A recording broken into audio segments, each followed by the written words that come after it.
Hello and welcome back to my channel, where today I'm doing another ranked video, the first time for television though, as I rank all 4 seasons of Stranger Things. This is incredibly difficult for me because I feel like I'm one of the few people, maybe I'll be proven wrong in the comments, that loves all 4 seasons equally. So without further ado, let's get into my rankings, which will not only reveal which seasons I like more, but also give you kind of mini reviews of the past seasons and share my thoughts on what I loved about them so much.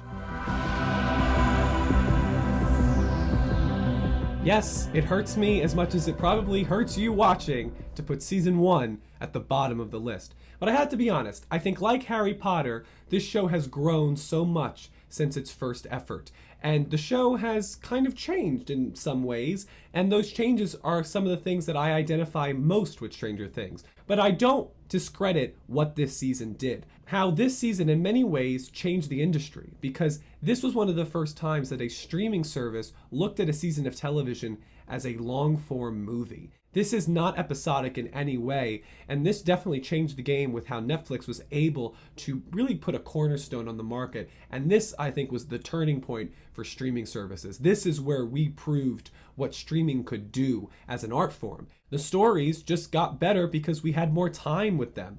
There's an identifiable yet distinct atmosphere that instantly became iconic thanks to the score, the title sequence logo. The look of this show was instantly recognizable. So many strong characters elevated by vulnerable performances, led by, I think, Millie Bobby Brown and Winona Ryder. They really were the two leads of this show that really captained it and formed it, molded it into what we now know it today. There's just a youthful charm to season 1, where all of our outcasts kind of test the constraints of where society and the genre that this show belongs in, where they reside in, where they can go, where they can change. I love all the stuff they do with Nancy and her monologue about ending up like her mother at the end of a cul-de-sac, even though she had all these big dreams, and how that's contrasted in Jonathan.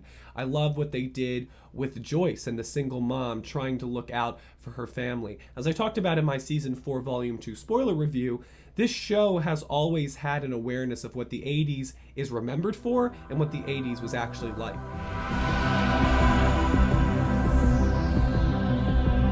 Now, unpopular opinion, I love season 2. I think this is a darker, bolder season than its predecessor that sees how these characters operate after the traditional hero's journey comes to an end. Noah Schnapp just shines in this season, and his loss of identity paired with an Exorcist-style arc for him finds him centering the show in captivating fashion. I will never forget the image at the end of the 5th episode of season 2 when he gets possessed. I mean, that image just went into my mind and will never leave it. I also really love the Eleven storyline here. I thought it was a really necessary arc for her character to grow as a human being, separate from the rest of the group. The scene when she finds out what happens to her mother, when she goes into her void, incredible. One of the greatest edited sequences of television that I've ever seen. I loved what they did with Ellen Hopper, kind of rooting them both in that singular setting as a way for both of them to pull out each other's insecurities and have them address them head on. These were both such hurt characters, and I think putting them together was such a brilliant move on behalf of the writers. And then there's just real tension and real heart. Bob and his death was such a scary sequence with all the demodogs. I love all of that. I love the Dig Dug stuff. And how could we forget, this is where Steve and Dustin started their ever-long friendship. And then the performances from Winona Ryder and Charlie Heaton and just the entire cast when they're trying to get Will to come back and they're remembering all these memories that they had with Will. Just heartbreaking. So I think this show really saw what worked with season 1, gave it more depth, gave it more complexity, upped the emotional stakes, and delivered another great season of Stranger Things.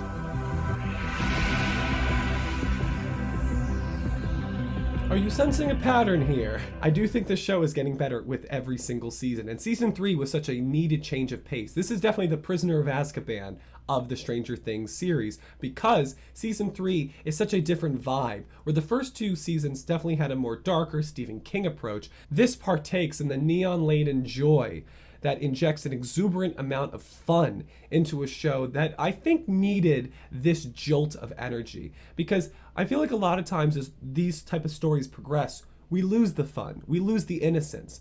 Especially with stories that star children, we don't allow the kids to be kids. So I love that this show kind of recalibrated itself and allowed there to be a level of fun that I think is unmatched in many blockbuster properties. Yet with all the fun that this show has, all the bright colors, the cool plot threads that it introduced, Scoop's Troop, the introduction of Robin, I loved what they did with her and her monologue about her when she came out to Steve, such a beautiful scene from Maya Hawke. All of this is able to coexist within this story that still takes its threats seriously because the Duffers know how to balance all of these tones. In the end, this is a season about relationships. Everybody kind of is with a group or the romantic individual. They're able to pull out of each other what is left unsaid so often.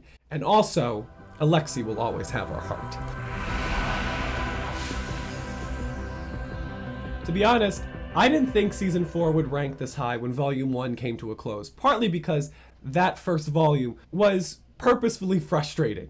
There were so many questions that it was posing, and it didn't really give us any answers into the last 30 minutes. But man, was those answers good. Then volume 2 comes out, which just blew me away. I completely fell in love with this season and saw everything that they were trying to do and that I think they succeeded in doing within this singular season of television. The televisual tenacity of the Duffer storytelling is thrillingly realized in this brave, longer narrative that never wastes your time and capitalizes on every conceivable idea that this show has put forward since its inception in season 1. The increased stakes actualized by the threat of Vecna, our first humanoid villain from the Upside Down, finds every character questioning the paths they've taken up to this point. Constantly iconic yet heartbreakingly real, the central conceit of Stranger Things is imbued into every frame, from the fixation on the pathos to the shocking revelations that have me and every fan excitedly awaiting what's next to come for Stranger Things 5. So those are the 4 seasons of Stranger Things ranked. Let me know in the comments below how you would rank these 4 seasons. Make sure to like, comment, and subscribe to not miss any new videos from Spoilers Ahead with Anthony Post. Thank you all so much, and I'll see you at the movies.